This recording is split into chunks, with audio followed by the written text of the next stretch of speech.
مرحبا حبايبي، اليوم عندي طبخة راح تكون صحية للي مسوي دايت، اللي عندهم سكري، اللي ما يقدرون ياكلون الدهون. فاليوم أكلتنا كلش صحية. عندي بطاطا الكرزية هاي الناعمة، إذا ما عندكم عادي تقدرين طماطة وتقطعيها.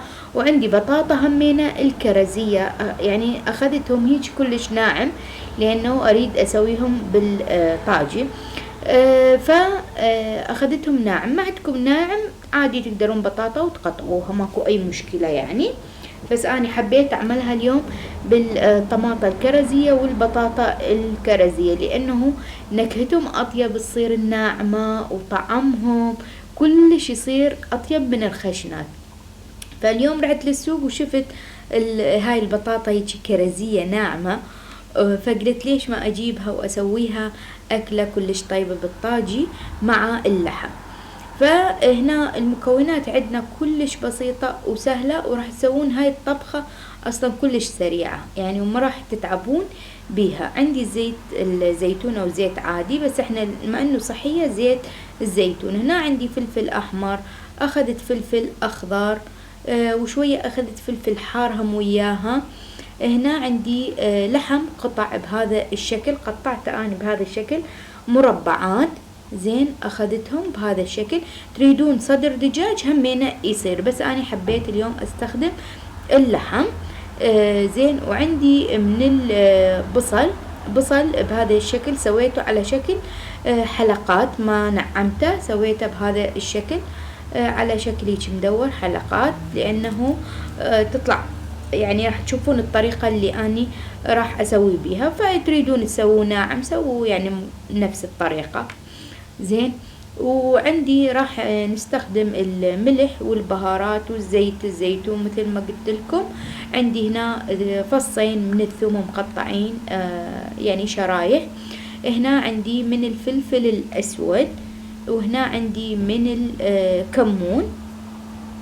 زين. وهنا عندي من الملح.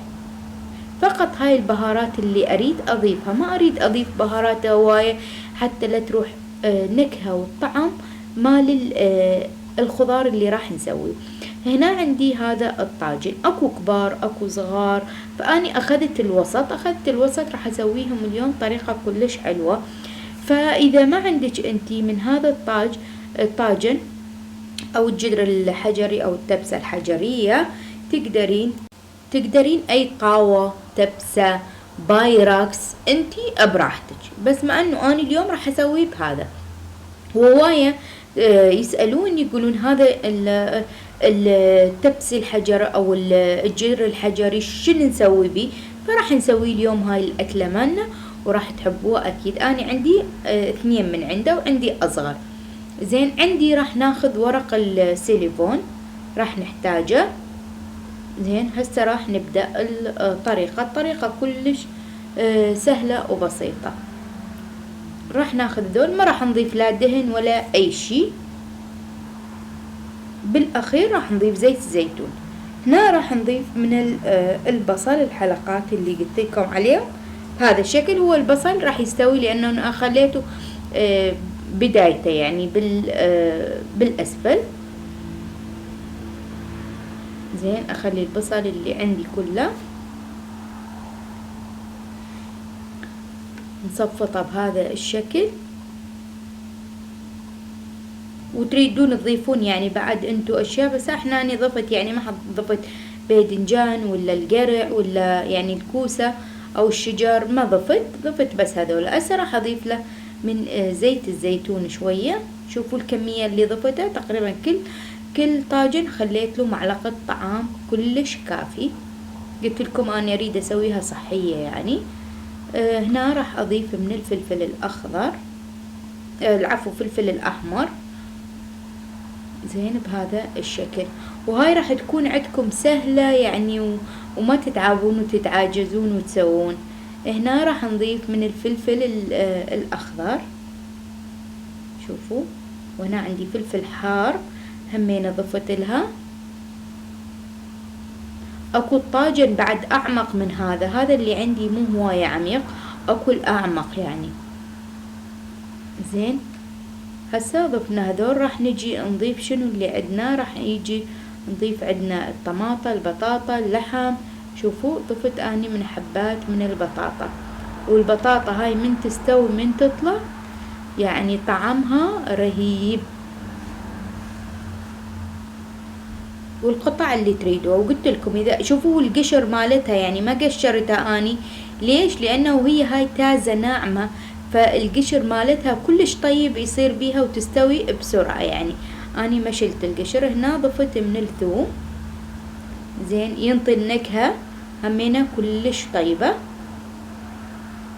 هسا ضفنا الطماطة، زين. ايش بقى عندنا؟ بقى البهارات، وبقى عندنا اللحم، زين.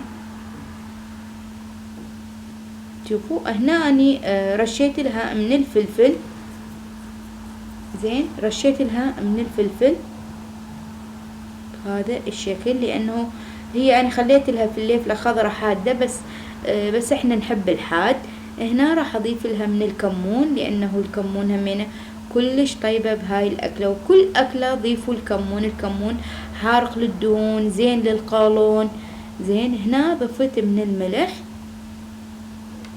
وهسه بقى اخر شي عندنا راح نضيف اللحم بهذا الشكل. وشفتوا الطريقة؟ يعني انت اذا تسويها ببايركس كبير او طبق كبير تخليها كلها كاملة، بس انا عملتها يعني بطبقين، فانت تقدري حتى بصينية الفرن هم تسويها بنفس الطريقة هاي، وتطبخين وياها تمن يعني الارز او برغل انتي اللي تحبيه، او هيجي تتناوليها.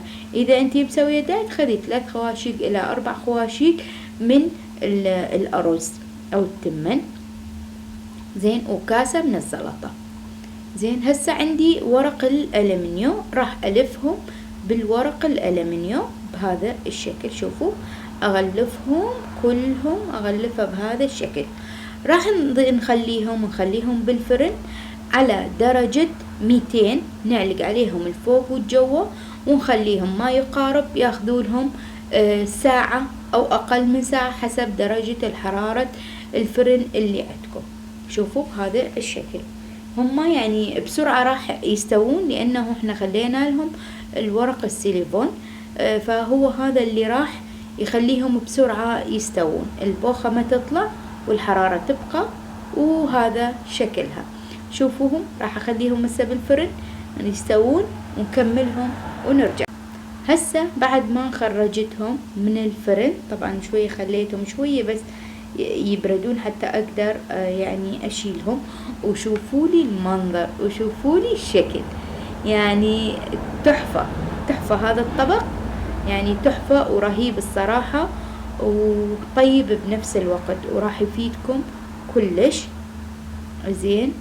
وهسه تخلوه بالطبق، تخلون بجانبه برغل الأرز، انتو تخلوه بهذا الشكل وتاكلوه. تريدون تخلون عليه من اللبن، لبن أو صوص الطحينة، زين. همينا كلش كلش طيب. وهذا منظرهم. هسه راح نخليهم بطبق، أو تريدون تقدموهم بهذا الشكل. هسه راح اخذه لانه حار، زين. هنا عندي هذا الطبق راح افرغه كله بالطبق. وشوفوا نزل لي من الصوص الطماطة والبوتيتا والهاي، نزل من عنده صوص. شوفوا المنظر،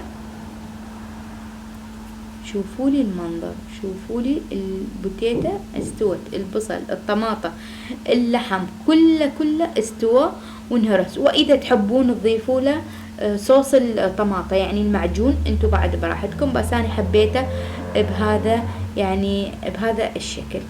ان شاء الله حبيتوا الفيديو، استفاديتوا منه. شوفوا الصوص اللي طلع بيها. ان شاء الله حبيتوا الفيديو، استفاديتوا منه. اكيد راح تجربوه، لان اعرف انتو راح تجربون هاي الاكلات، لانه سريعة وبسيطة وعلى ربة المنزل. اسرع ما عدها هذه تصفطها كلها بالصينية وتخليها بالفرن، بس تبقى انه تسوي الارز او البرغل او اي شيء او الزلاطة ويا هذا الطبق. ان شاء الله استفاديتوا من فيديو وحبيتوا. لا تنسون اللايك وتشيرون الفيديو لاحبابكم واصدقائكم، وانا احبكم هواي. مع السلامة.